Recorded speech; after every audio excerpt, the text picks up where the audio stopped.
So apparently, the war in Iran has to do with regime change. Regime change is not new. It's been a policy of the United States for decades, since long before I was born. And if you look back at our history, it pretty much always fails. So let's talk about why we keep engaging in regime changes when we know that almost every single time we do, they fail. Hi, my name is Brian Kennedy. I'm the mayor of Glendale, Wisconsin, president of Democratic Municipal Officials, and a member of the DNC. Follow me for local government and Democratic Party content. I was born in 1970 at the height of the Vietnam War. Vietnam supposedly served two purposes in U.S. foreign policy. One was to be a check on communism to prevent a domino effect, that if Vietnam fell to communist influence, the rest of Asia would fall country by country just the way dominoes fall. The second, though, was for us to install a pro-U.S. government in Vietnam so we'd have a strong ally in the region. So as we wanted to hold countries like China or Korea or Russia in check, we would have a strong ally to go to. Vietnam was a failure. We know it as a failure. We've studied it as a failure for decades. But the idea and concept of regime change continues to be a part of our foreign policy, even though we've had so many other failures since Vietnam. I'm going to go through and document some of those for you now. After 9/11, we invaded Afghanistan to take out the Taliban because they had trained terrorists who had attacked the United States. So we went in, we successfully removed the Taliban, we installed a government in Afghanistan, but we never really were able to convince the people that the new regime was acting in their best interest. They saw it for what it was. It was a puppet government of the United States.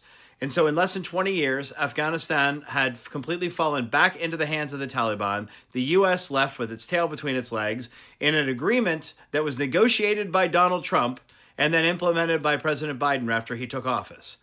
And so we've seen regime change fail in Afghanistan, but it's not just there.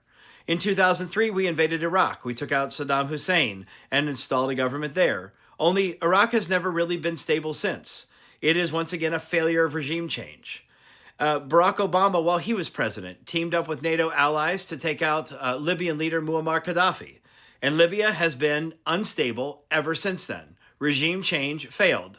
The concept of regime change has been a part of administrations of both parties and approved, in many cases, military action by Congress members from both parties. So I'm not just casting blame here on Trump. This latest one is his bad attempt at regime change, but it's been both parties that have been doing regime change or attempting regime change and failing miserably every single time. So why are we in Iran? Well, we're told it's because they have an oppressive government that does terrible things to their people. But is it really our responsibility as the United States to go into another country and remove their leaders because they're oppressive? I mean, we do have relationships with countries like Saudi Arabia and Russia and North Korea who are terrible to their people, and we don't attempt regime change there. There's got to be other reasons or other purposes, and I can get into those in another video. But the point here is the people who engage in these kind of decisions of regime change rarely ever feel the effects of it themselves. Rarely is it their kids going off to war or their grandchildren going off to war.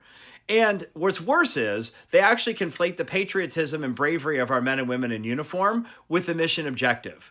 We can have a totally bogus reason to go to war, but if you don't support the policy, if you say the policy's bad, they immediately claim that you don't support our troops. Let me tell you, I have men and women in my family who've served in the military. I love them dearly. I don't want them being sent off to die for a bullshit reason. If there's a legitimate reason for the defense of the United States, then we should be using our military. But regime change is not in the best interest of the American men and women who serve in uniform. It uses them as pawns in this game. When Donald Trump was running for president for a second time, he said that he was going to be the peace president. He was going to keep us out of ridiculous foreign wars. And for the last year, he's actually lobbied for a peace prize, thinking that he is somebody who's going to create stability in the world. Yet last summer, we bombed Iran. In January, we went into Venezuela and abducted their president and brought him back to the United States, where we're holding him in jail. And now we're bombing Iran again. This time, we took out a school where we killed several hundred children. How is that the peace president? How is that putting America first? How does wasting billions of dollars on an unnecessary foreign war for regime change, which we know is going to fail, how is that making America great again?